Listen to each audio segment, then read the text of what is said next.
Hi guys, buti andyan pa kayo. So, ang tagal ko nawala, no? And siguro naman lahat ng artist nun may hiatus, di ba? Yeah, siguro, ngayon yung naging hiatus ko, no? And meron din naman akong buhay outside of YouTube. And now, I think I'm back. Hopefully.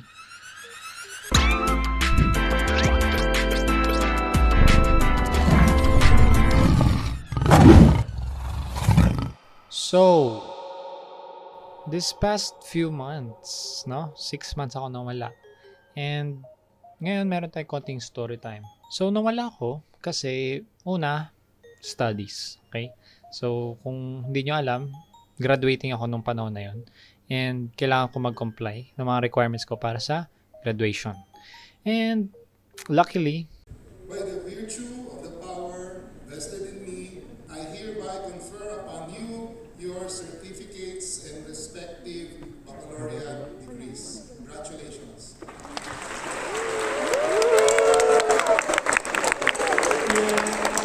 I graduated, okay, recently, and with honors. James A. Cum laude. Pero hindi nagtatapos yan dyan, no? Kasi after ko graduate, okay, nagantay muna kami ng mismong ceremony. Okay?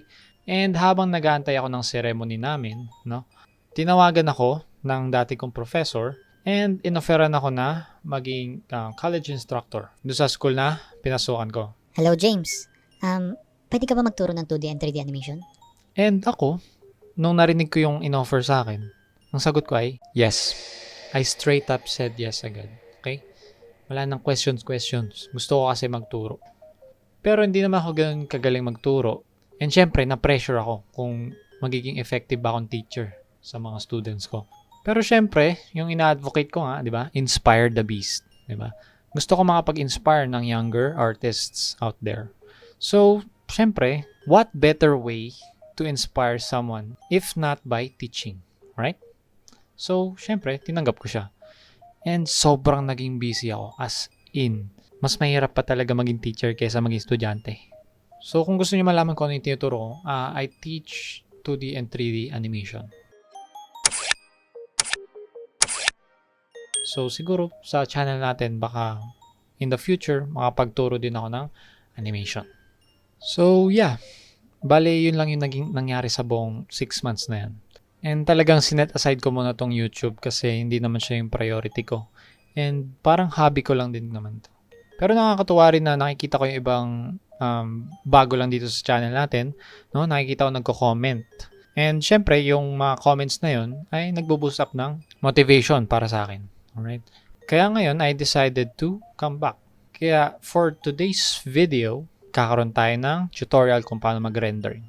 Shoutout nga pala dito sa comment na to, no, na nakita ko. So, ang naisip kong i-render natin ay yung dati kong mga artworks. Kasi mas maganda siguro na mapakita ko sa inyo paano mag-render nang sa tingin ninyo ay finished artwork na. Pero pwede pa pala natin siyang madagdagan ng details. And ang napili kong artwork is ito, si Kaneki. So now, without further ado, let's start rendering. Here we have my Kaneki artwork. I made this artwork, I believe, way back 2019. And at first, I was proud na nagawa ko to at that time. Pero now na nakita ko to ulit, I was like, what the hell? Oh my God, he got the Beverly Hills. This looks so unfinished. Kasi kung mapapansin niyo, hindi siya detailed. Yung buhok parang inedit ko lang ata na picture eh. Kaya I decided to work on this piece kasi I think that this could use a makeover. So now let's start rendering. To start off, syempre, ayusin muna natin yung proportion. Para mamaya, tamang rendering na lang tayo. For fixing the proportions, ginagamit ko yung Liquify tool.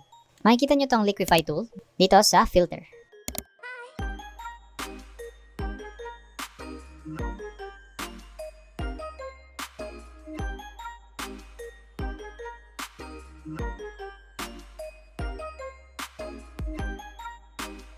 Para sa mga hindi nakakaalam kung anong ibig sabihin ng render or rendering, to put it simple, it means that we are making our artworks cleaner and more detailed. Para magkaroon tayo ng cleaner render, madalas kong ginagamit yung soft brush or airbrush. to soften any parts that are too textured. Madalas ko yung ginagamit sa skin.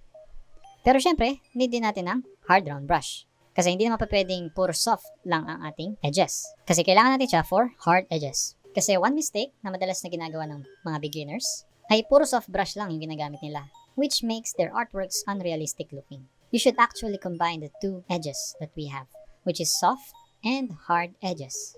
The art of rendering can be hard and may require a lot of hours to do. Pero syempre, meron akong tips para sa inyo. All you need is Google, because we are going to look for references. When looking for references, isipin nyo muna kung ano yung iba't ibang klase ng materials na meron sa character nyo.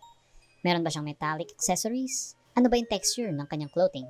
Just take in consideration lahat ng mga materials and textures na meron sa character nyo. Tulad dito kay Kaneki, naghanap ako ng leather mask and leather suit. Ginaya ko yung highlights and yung material niya dito sa kanyang leather mask and sa sleeves. And this made his arm and mask look much better. Kaya wag na wag kayo matatakot na gumamit ng references. Kasi promise, mapapadali talaga kayo sa pag-render. Instead of thinking kung ano yung itsura or yung material ng object, meron ka na agad reference.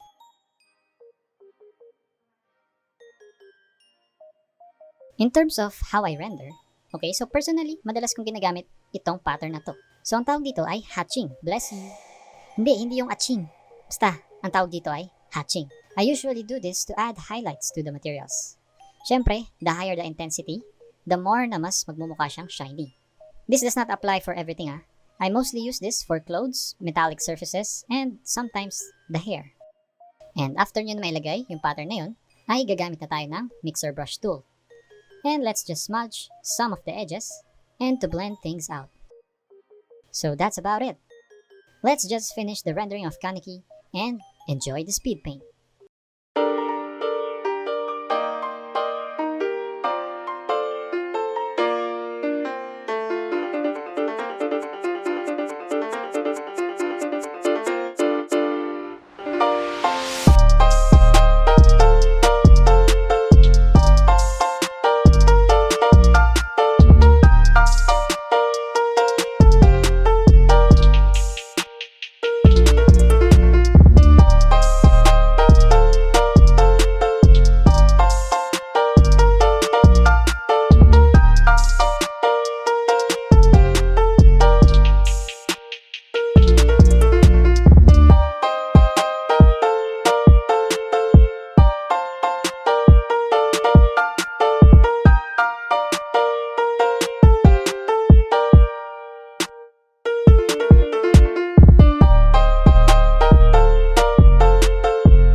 It's rendering time. 僕のために生きてほしかった。おばを見殺しにしても、見殺しにしても、誰かを傷つけても、傷つけても、命を奪っても、奪っても。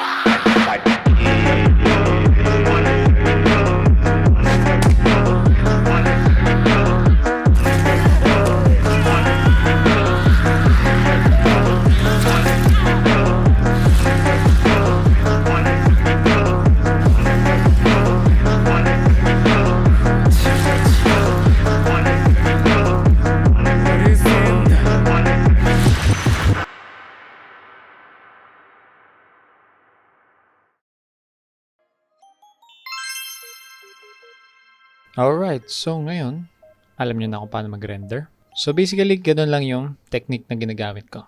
Okay, so for our next video, magkakaroon tayo ng travel vlog. I know, medyo different, pero syempre, yung mga content natin is siguro art-related pa rin, kahit papano. Kasi sa October 24, I believe, ay magta-travel ako sa Singapore. Alright, so I hope you guys liked our video. And also, you can share this video for other artists na kilala ninyo. And let's inspire everybody. So thank you guys for watching and I'll see you next time. And also, don't forget, inspire the beast.